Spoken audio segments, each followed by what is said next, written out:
Good morning friends, welcome back to a new blog. আজকে 20 April, আজকে শনিবার। Piu just ঘুম থেকে ওঠা হয়ে গেছে, অলরেডি 11টা বেজে গেছে, খাওয়া দাওয়া কমপ্লিট। এবার পিউকে নিয়ে আমি আর দীপ দুজনে মিলেই যাবো আমাদের কোয়ার্টারের যে পাশেই দোকানগুলো আছে চুল কাটার, হ্যাঁ চুল কাটার দোকানে যাবো। পিউকে নিয়ে এবার যাবো আমরা চুল কাটতে কোয়ার্টারের পিছনেই যে সেলুনগুলো আছে। আর বাইরে প্রচণ্ড রোদ, উইদাউট ছাতা তো বেরোনোই যাবে না কিছুতে, একদম যেন বাইরেটা জ্বলছে একদম। আর পিউর হাতে একটা খেলনা নিয়েছে, ওকে দিয়েছি, নাহলে তো খুব দুষ্টুমি করে, কিছুতেই চুল কাটতে যায় না। আমরা এবারে কোথায় যাবো? পার্লার। দীপও রেডি হয়ে চলে এসছে, চলো। আজও পুরুলিয়ার টেম্পারেচার 42 ডিগ্রি সেলসিয়াসের মতো, আর তার সাথে একটা মাঝে মাঝে ঝোড়ো হাওয়া বইছে, তার জন্য আরও টেম্পারেচার হিট ওয়েভটা অনেক বেশি লাগছে। মানুষজন তো কাজে ছাড়া একদমই বেরোচ্ছে না, একদম পুরোপুরি এতটাই গরম পুরুলিয়া এখন। তবে পুরুলিয়ায় কলকাতার মতো অতটা ঘামের প্যাঁচপ্যাঁচানি, ওই ঘামটা নেই, বাকি টেম্পারেচার প্রচণ্ড।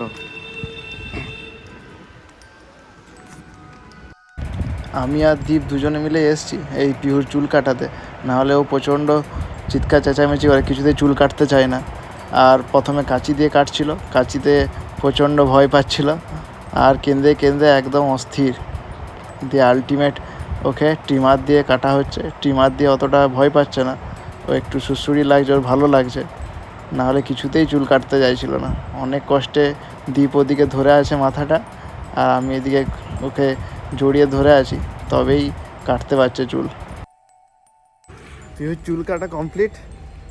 চুল কাটতে গিয়ে এত কান্নাকাটি, কিছুতেই চুল কাটবে না। এবারে রুমে গিয়ে চান করানো হবে পিউকে। আর রোদটাও প্রচণ্ড আজকে, তাই ছাতা নিয়ে বেরোতে হয়েছে, এইটুকু যেতেও গেল। কি তরমুজটা কি হয়ে যাবে?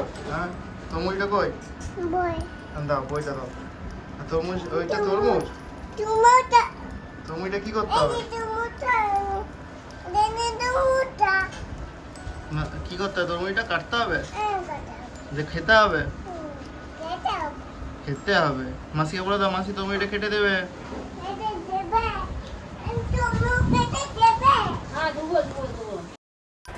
আমি বাজার থেকে একটা তরমুজ কিনে এনেছি, আর পিউ এখন খুব খেতে ভালোবাসছে, তাই মাসিকে বলে দিচ্ছে যে তরমুজটা কাটতে হবে। তো তরমুজটা কই দেখি তো, কই মাসিকে দেখি দাও। মাসি বলো ওটা তরমুজ, ওটা কি করতে হবে?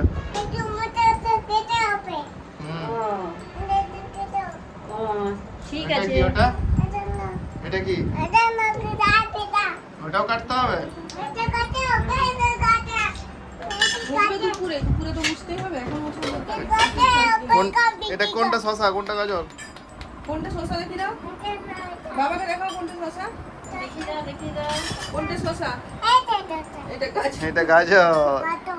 শসা, হ্যাঁ শসা কোনটা? শসা এটা গাজর। শসা কোনটা? এটা কি করবে এগুলো? এগুলো কি করবে মাসি? মাসি বলে দাও কি করতে হবে। মাসিকে বলে দাও কি করতে হবে। আচ্ছা কেটে দিতে হবে মাসিকে। আর তরমুজটা কই? তরমুজটা কোনখানে? ওটা তরমুজ আনতে হবে না, থাক পারবে না। পিহুর অন্নপ্রাশনের সময় একটা বই গিফট পড়েছিল, সেই বইয়ের মধ্যে 1 থেকে 5 বছরের মধ্যে পিহুর বিভিন্ন ছবি, হাতের রং, মানে হাতের ছাপ, সমস্ত কিছুর জায়গা ছিল। তো আজকে সেটা আমাদের করা হচ্ছে, পিহুকে নিয়ে বসেছি, দেখা যাক কতটা শান্তভাবে করে। আমাদের কাছে ওটাই সবচেয়ে বেশি চ্যালেঞ্জ। এগুলো একটা স্মৃতির মধ্যে থাকবে। আর পিহু শুরু করেছে দুষ্টুমি। করবো না হাতে রং, তুমি ভালো করে যেমন করে পা মুড়ে বসো। হ্যাঁ বসো। পা মুড়ে বসো। গরম করছে, সেটা চালাতে হতো। ঠিক আছে। পিউএসি চালাবো। ও দেখতে যাচ্ছে। আরে মেহেন্দি আঁকবে, মেহেন্দি। হ্যাঁ, মেহেন্দি। শুকিয়ে যাবে তাড়াতাড়ি। তুমি হাত দিয়ে না, ঝটপট করতে হবে, ঝটপট, তাহলে রংটা শুকিয়ে যাবে। আচ্ছা বললাম ওইটাতেও টেনে দেবে ঝট করে।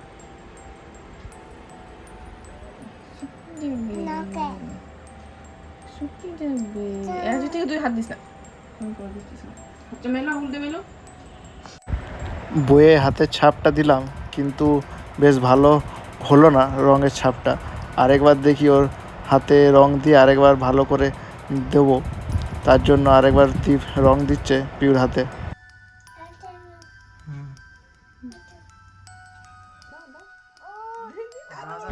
কিন্তু এত বদমাশি করছে, সেকেন্ডবার কিছুতেই বইয়ে পেজে হাত রাখবে না। সে অনেক কষ্ট করে ওকে বুঝিয়ে সুঝিয়ে রাখার চেষ্টা করছি, কিন্তু কিছুতেই হাতটা দেবে না। আর এরকম করে এরকম আমি করছি। এখন খুব গরম পড়েছে, তাই পিহু খুব একটা ভাত খেতে চাইছে না। তাই কিছুটা ভাত খাওয়ার পর পিহুকে নিজেই বলল কলা খাবো, তাই কলা দেওয়া হয়েছে। এবার কলা নিজেই খাচ্ছে।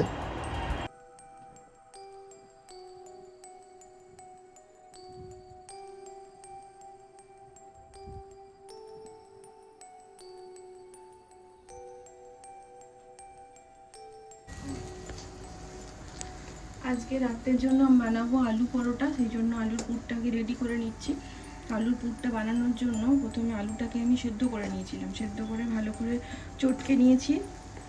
তারপরে ওর মধ্যে স্বাদ মতো নুন আর ভাজা মশলা যোগ করেছি। ভাজা মশলা আমার বাড়িতে বানানো ভাজা মশলা এটা। এর মধ্যে আছে শুকনো লঙ্কা, গোটা জিরে, গোটা ধনে, অল্প একটু লবঙ্গ, একটু এলাচ, একটু দারচিনি ভালো করে শুকনো কড়াইয়ে ভেজে গুঁড়ো করেছি। গুঁড়োটা কিন্তু পুরো গুঁড়ো নয়, একটু দানা দানা আছে, এরকম গুঁড়ো। এটা এর সাথে মিশিয়েছি পরিমাণ মতো। তারপরে কড়াইয়ের মধ্যে সাদা তেল দিয়ে অল্প একটু আদা বাটা দিয়েছি, আপনারা চাইলে আদা কুচিও দিতে পারেন। এরপরে এই সেদ্ধ আলু পুরটাকে দিয়ে ভালোভাবে নেড়ে একদম যতক্ষণ এরকমভাবে কড়াই থেকে উঠে যাচ্ছে, মানে এটা আমার রেডি হয়ে গেছে। ভালোভাবে কড়াই নেড়ে নেড়ে বেশ 5 থেকে 10 মিনিটের মতো আমি নাড়লাম। এবার রেডি হয়ে গেছে। এবারে পরোটার মতো আটা মেখে তার মধ্যে পুর ভরে বেলে নিলেই রেডি হবে আলু পরোটা। কি এটা কি? কেন এটা ভালো তো? এটা ভালো তো, এটা পরো। এটা পরো এসো। এটা ভালো জামা এসো। পিওর বিকেলবেলা এখন ঘড়িতে হচ্ছে 6টা। বাইরে নিয়ে যাব, কারণ সকালে তো এখন আর নিয়ে যাওয়া হয় না, এত রোদ। এখনও বাইরে প্রচণ্ড গরম, একটা লু বইছে। পিউকে তাই ওর দীপ একটা জামা পরাবে। জামাটা পছন্দ নয়। এটা কত সুন্দর জামাটা, দেখো এই দেখো কত সুন্দর। গতকালে এটা বিকেলবেলায় কালকেও পরাচ্ছিলাম, কালকেও বললে পরবো না, আজকেও না। এখন আমার জামা নিজে পছন্দ করে পরতে শিখেছে। এসো এই দেখো, এসো এসো বাবা, এটা পরে দেবো। এসো চলো বেরো উড়ে যাবো। এই দেখো এটা পরে দেবো। এটা পরে দেবো। এসো এটাই জামাটা। যা বদমাস হয়েছে, আলটিমেটা খবর নতুন জামাই পরাতে, অন্য জামা। অন্য একটা পরে দেবো। এই যখন এই জামাটা পছন্দ নয়, ওই অন্য স্টাইলিশ জামা পছন্দ। এটা পরবে কেন? এটা নয়, এটা ভালো নয় কেন গো? কোনটা পরবে তাহলে তুমি? কোনটা পরবে? কোনটা বাবা? এইটা এটা এটা ঘরের জামা, এটা পরে কি বাইরে যায়? ওইটা ওই হাত কাটাটা এইটা সকালে এটা পরেছিল। এইটা তাহলে এটা এইটা কি? এটা ও এখন চয়েস করে দেবে কোন জামাটা পরবে। এটা পিউ আলটিমেট ওর পছন্দের জামা খুঁজে পেয়েছে, আর এটাই পরবে। আর যেটা আগে দেখাচ্ছিলাম ওটা কিছুতেই পরবে না। ওরা যখনই দেখাচ্ছে তখনই বলছে না এটা পরবো না।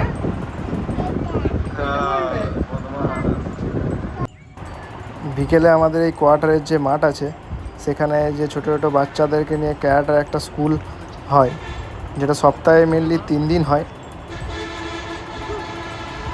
আর বিভিন্ন বাইরের বাচ্চারাও আসে এখানে ক্যারাটা শেখার জন্য। অনেক ছোটো ছোটো বাচ্চারাই শেখে, যাদের মাত্র 3 বছর 4 বছর বয়স, তখন থেকেই শুরু হয়ে যায় বাচ্চাদের ক্যারাটা শেখা। এখন অলরেডি 6:30 বেজে গেছে আর সন্ধেও হয়ে গেছে মাঠে, কিন্তু এই পুরুলিয়া আমাদের কোয়ার্টারে হাইমাস টাওয়ারটা বড় লাইটটা থাকার জন্য সুবিধা হয়, বাচ্চারা সব খেলতে পারে একটু সন্ধে হলো। অনেকে তো রাত 8টা 9টা 10টা পর্যন্ত গরমের দিনে খেলে। পিউ তো কিছুতেই বাড়ি যাবে না, এখনও হেঁটেই যাচ্ছে পুরো মাঠ জুড়ে, শুধু হেঁটে হেঁটে ঘুরে বেড়াচ্ছে। আর এই হলো আমাদের কোয়ার্টারের বড় হাইমাস্ট লাইট, যার লাইটে সন্ধে হয়ে গেল সবাই বাচ্চারা খেলতে পারছে, একদিকে ভলিবল খেলছে একদিকে ব্যাডমিন্টন। সন্ধেবেলায় আমি আর দ্বীপ এসেছি স্মার্ট বাজার, যেটা পুরুলিয়ার শপিং মল। এখানে এসেও দেখছি আজ এতই গরম, রাস্তা পুরো ফাঁকা, বিশেষ লোকজন নেই, শনিবার হলো, না হলে অন্য দিন ভালোই ভিড় থাকে এই শপিং মল চত্বরে। দেখাই যাচ্ছে পুরো মানুষজন, ফাঁকা রাস্তাঘাট। আমি আর দ্বীপ গেছিলাম শপিং মল থেকে এই জাস্ট এলাম, এখন বাজছে ঘড়িতে 8টা 15।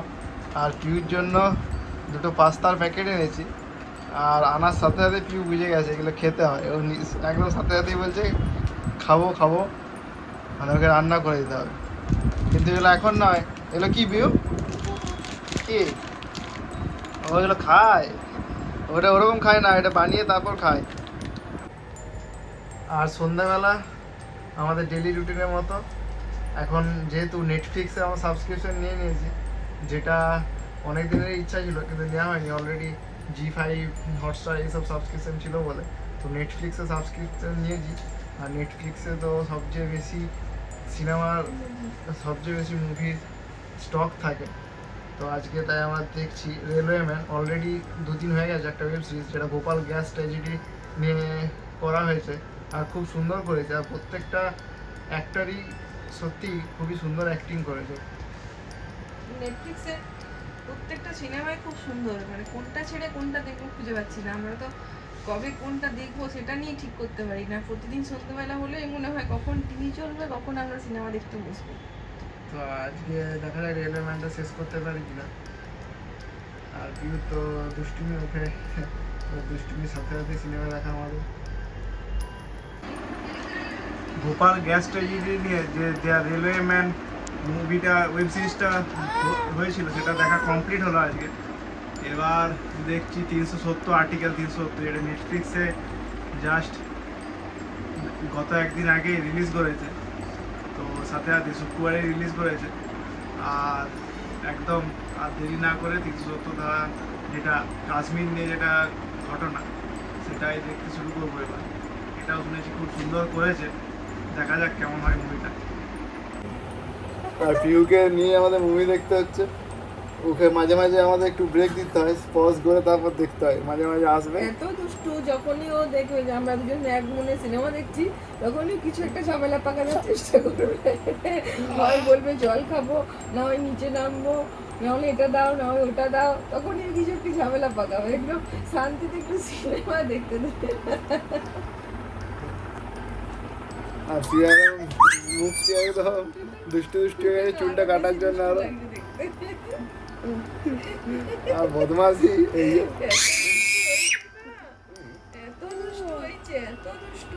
চলো টাটা। আজকের মতো এখানে ভিডিওটা শেষ করলাম, আবার দেখা হবে একটা নতুন ব্লগ নিয়ে। টাটা বন্ধুরা।